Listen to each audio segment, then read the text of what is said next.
Seputaran Sungai Bengawan Solo dahulu pernah menjadi perkampungan yang cukup padat penduduknya. Namun setelah terjadinya banjir besar beberapa kali, akhirnya pemerintah kota pun mengambil kebijakan untuk merelokasi ke tempat yang lebih baik. Dan sejak saat itu, maka tinggallah puing-puing bangunan yang tersisa. Lahan kosong yang luas menjadi salah satu faktor munculnya sebuah gagasan yang cemerlang. Jika dikaitkan dengan kondisi masyarakatnya, maka hal yang tepat adalah menciptakan sumber baru tentang ketahanan pangan. Ketahanan pangan adalah ketersediaan produk yang dibutuhkan oleh manusia untuk memenuhi kebutuhan pokoknya, dan salah satu di antaranya adalah sayuran. Sangat banyak ragam sayuran yang bisa ditanam di daerah kita yang tropis seperti ini. Dan tentu dunia pertanian sayuran juga memiliki prospek yang cukup baik untuk dikembangkan, agar benar-benar bisa mendukung ketahanan pangan sesuai dengan apa yang diharapkan oleh masyarakat. Dengan dikelola secara serius, maka nanti hasilnya pun juga akan berkualitas. Pemilihan bibit unggul, tahapan bercocok tanam yang benar, serta profesional juga mampu menggunakan teknologi yang tepat guna. Niscaya ke depan panen yang akan didapatkan akan maksimal, sehingga dapat memenuhi tuntutan kebutuhan masyarakat secara berkesinambungan, dan pendapatan masyarakat pun dengan sendirinya akan meningkat. Komoditas sayuran mempunyai daya simpan yang tidak lama, tetapi nilai ekonomisnya yang tinggi. Permintaan pasar terhadap komoditas sayuran, khususnya sayur daun dan sayur buah, seperti cabai dan tomat, serta sayuran lainnya dari tahun ke tahun terus meningkat. Oleh karena hal-hal positif tersebut, saat ini terbentuklah kelompok Tani Makmur yang beralamat di Kampung Sangkrah, RT 05 RW 11 Pasar Kliwon, Surakarta.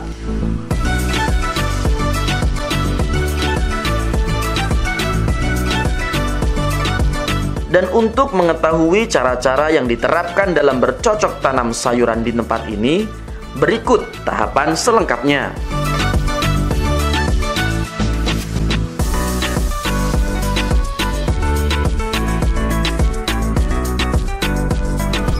Assalamualaikum warahmatullahi wabarakatuh. Perkenalkan, nama saya Ibu Sukini. Saya selaku Ketua Kelompok Kampung Makmur di Sangkrah. Di sini nanti akan menjelaskan bagaimana cara bercocok tanam dan bagaimana cara pengolahan medianya. Kemudian apa saja yang harus kita lakukan. Mari bisa kita lihat.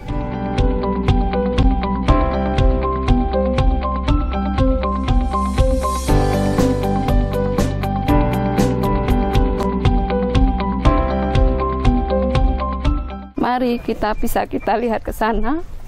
Ada beberapa tanaman yang Bapak Ibu bisa lihat.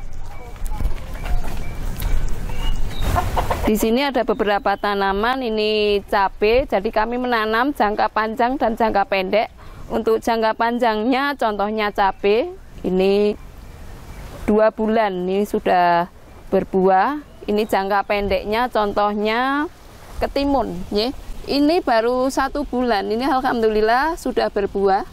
Ini nanti paling 2 minggu itu sudah bisa dipetik. Jadi tanaman di sini ada jangka panjang dan jangka pendeknya. Kemudian ini juga beberapa, ini sayur, ini sawi sendok, ini juga jangka pendek. Ini 3 minggu itu sudah panen, alhamdulillah. Jadi rutin, ya, tidak jangka panjang saja, ya.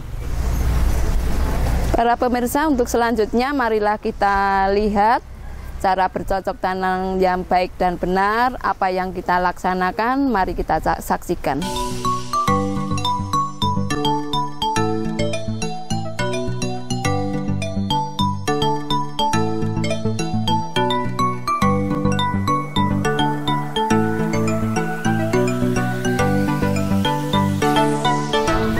Ini tahap pertama pemirsa, yaitu pembuatan media. Kemudian apa saja yang kita siapkan? Pertama yaitu tanah ladu, kemudian sekam, kemudian yang terakhir itu pupuk kandang. Untuk perbandingannya nanti 1:1, dan untuk lebih jelasnya mari kita lihat.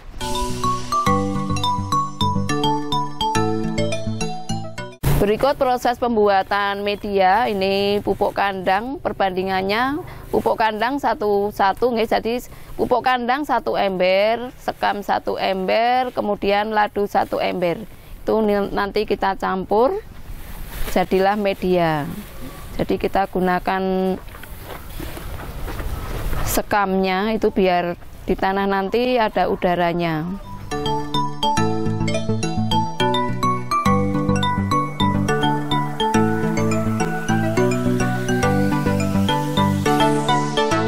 Di sini tahap pembuatan media tadi nggih.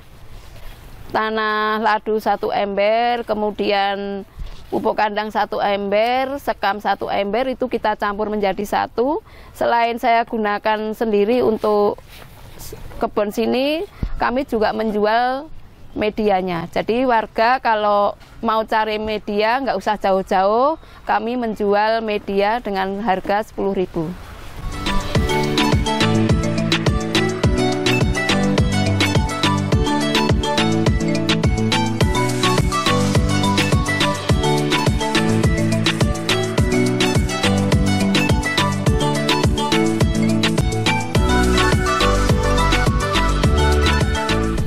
Inilah tahap pertamanya, yaitu cara pembuatan media. Itu kita karungi, jadi bisa dijual, warga bisa membeli media di sini. Untuk selanjutnya, marilah kita lihat tahapan kedua, marilah kita saksikan.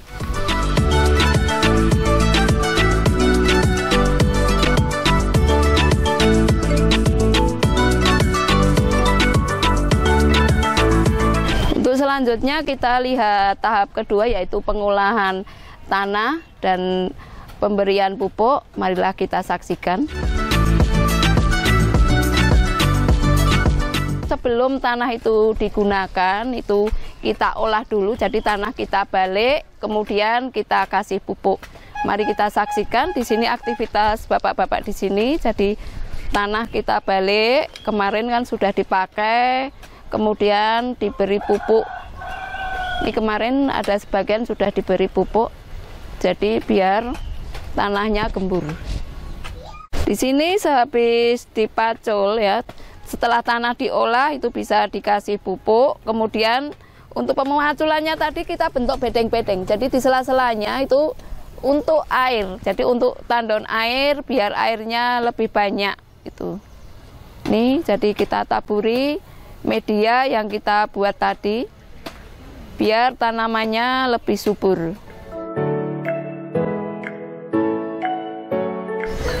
Inilah tahap keduanya para pemirsa, yaitu pengolahan tanah dan pemberian pupuk. Untuk selanjutnya kita lihat tahapan ketiga, mari kita laksanakan.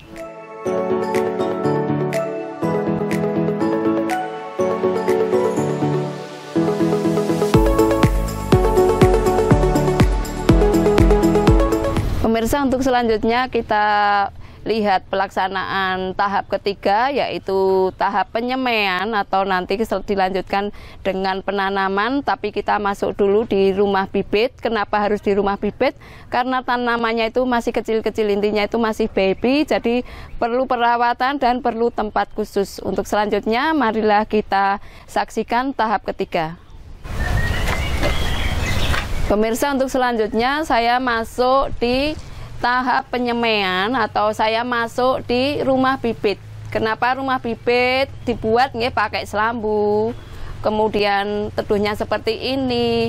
Jadi rumah ini pakai selambu itu intinya sinar matahari bisa masuk secara langsung, kemudian binatang-binatang atau yang kecil itu tidak bisa masuk ke sini. Pemirsa, ini tahap penyemaian ini kita ambil ya, kita gunakan tanah ladu, kemudian kita masukkan ke plastik, kemudian untuk ujungnya itu kita potong dulu dengan gunting, jadi biar airnya itu bisa keluar, kemudian baru kita menyemai. Monggo bisa Bapak Ibu saksikan.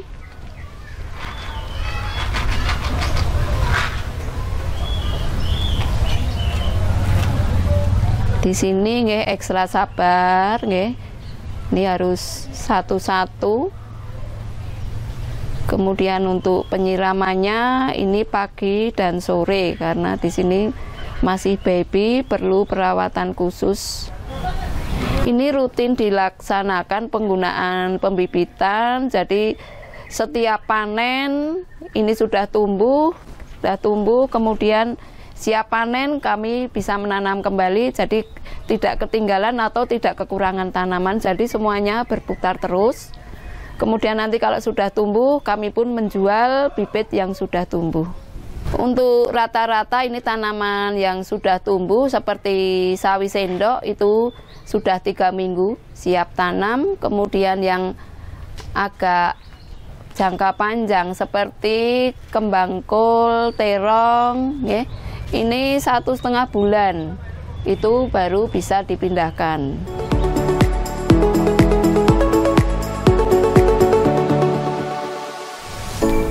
Pemirsa, ini tahap tumbuhan yang sudah tumbuh. Ini ada sawi sendok. Ini 2 minggu sudah seperti ini. Jadi lain-lain kalau itu kembang kol itu 1 bulan baru seperti itu. Jadi kami seperti saya jelaskan tadi menanam jangka panjang dan jangka pendek. Seperti kembang kol itu termasuk jangka panjang, 3 bulan itu baru panen. Sawi sendok itu 3 minggu itu sudah panen. Kemudian itu ada juga terong. Terong ini juga termasuk jangka panjang, hampir sama dengan kembang kol.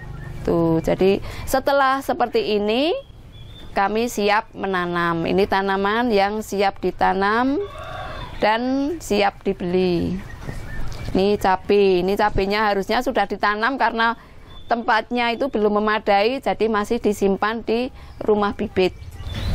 Pemirsa, untuk selanjutnya ini tahap di penyemaian atau maksudnya tahap di penanaman. Ini nanti langsung di tanah langsung. Itu hasilnya lebih subur, tapi kalau Bapak Ibu tidak punya lahan bisa menanamnya di media. Untuk selanjutnya kami akan menanam terong. Monggo mari kita saksikan.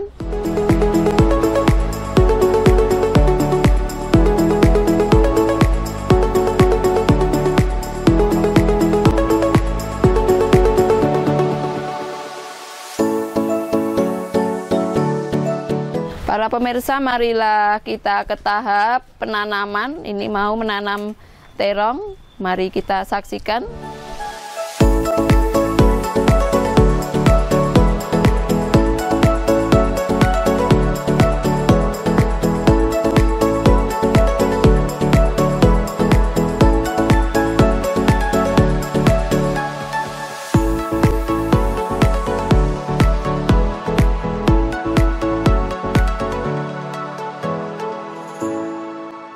Para pemirsa, ini menginjak tahap keempat, yaitu tahap penanaman secara langsung di tanah biar hasilnya nanti lebih bagus. Untuk hari ini kami menanam terong. Untuk selanjutnya marilah kita saksikan. Untuk selanjutnya ini tahap keempat pemirsa, yaitu tahap penanaman yang langsung di tanah. Ini menanam terong untuk hari ini. Jadi tanah yang sudah diolah kemudian sudah diberi pupuk, kita diamkan 1 minggu, kemudian baru kita penanaman. Ini termasuk tanaman jangka panjang, jadi 3 bulan itu baru kita panen. Untuk kedalamannya ini, jadi tanahnya tadi itu yang udah ada tanahnya itu agak tinggi sedikit, jadi biar akarnya lebih kuat. Karena ini terong, jadi perlu kita atur jaraknya, jadi biar nanti kalau pas berbuah itu tidak saling tabrakan. Lain dengan sawi, kalau sawi itu harus berjajarnya agak dekat-dekat karena ini terong. itu perlu dikasih jarak. Nih kedalamannya kita ukur seperti itu biar akarnya lebih kuat.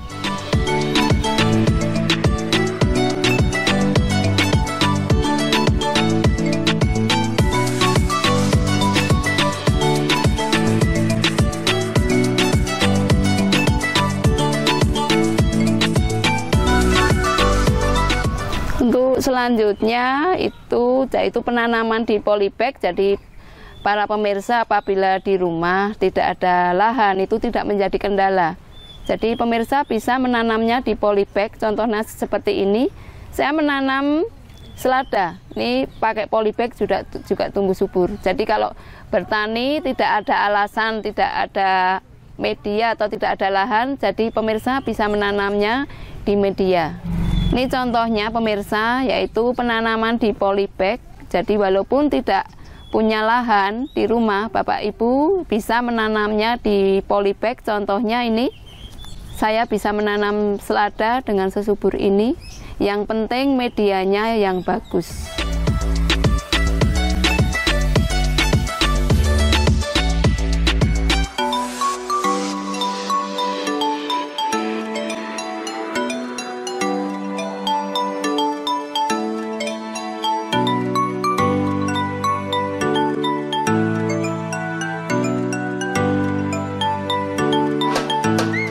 Pemirsa, untuk proses penanamannya, jenis sayuran apapun itu sama. Cuma yang lain yaitu proses atau jangka panennya.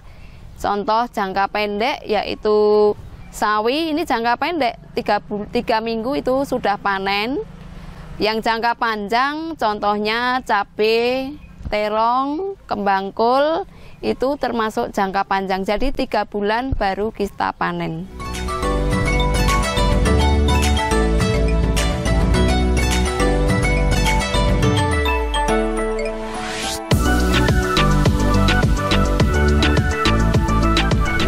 Untuk selanjutnya kita masuk tahap kelima, yaitu tahap perawatan. Yang pertama itu menghilangkan gulma atau rumput-rumput di sekitarnya. Kemudian penyemprotan, itu saya laksanakan 1 minggu atau 2 minggu sekali. Kemudian penyiraman ini saya laksanakan di sore hari. Jadi matahari sudah terbenam baru saya mengadakan penyiraman. Adapun penyiramannya saya menggunakan alat seperti ini. Jadi untuk menghemat tenaga, saya menggunakan seperti ini juga akan lebih luas, lebih banyak airnya. Untuk penyemprotannya saya menggunakan organik, jadi tidak menggunakan kimia. Apa saja yang digunakan, yaitu contohnya bisa menggunakan tembakau, daun sirsat, daun imbo. Itu saya jadikan satu, difermentasi dulu. Setelah itu kita semprotkan untuk menghilangkan hama di tanaman kita. Karena ini organik, bisa saya lakukan 1 minggu sekali biar tanaman kita tidak keriting ataupun dihinggapi ulat. Jadi biar tumbuh subur kita pakai organik saja sudah cukup.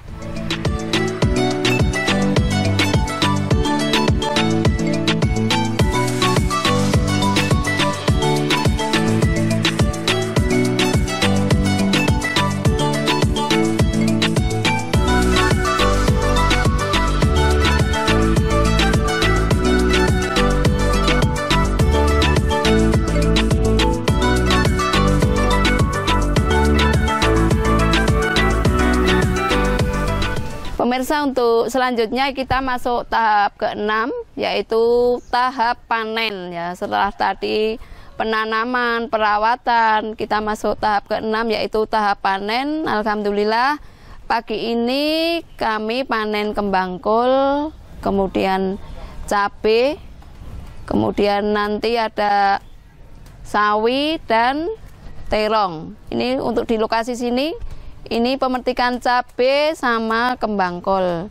Alhamdulillah untuk kembang kolnya walaupun di Sangkrah ataupun walaupun di Solo, ternyata kembang kolnya bisa tumbuh subur dan besar sekali. Alhamdulillah.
Pemirsa, ternyata bercocok tanam itu mudah, jadi tidak ada kendala apabila pemirsa tidak punya lahan.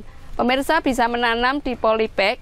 Dengan bercocok tanam di rumah, itu akan menghemat pengeluaran kita. Dalam 1 bulan, pemirsa bisa mengalami panen seperti ini. 1 bulan ini sudah panen sawi hijau, sawi sendok, kecuali ini jangka panjangnya terong dan brokoli itu 3 bulan baru panen. Saya mengucapkan terima kasih banyak kepada Dinas Pertanian, Pertahanan Pangan, Perikanan. Kami mengucapkan terima kasih banyak dan pendamping kami sehingga kami bisa mengalami seperti ini. Terima kasih. Kelompok Tani Makmur Sangkrah. Maju, mandiri, modern. Yes, yes, yes.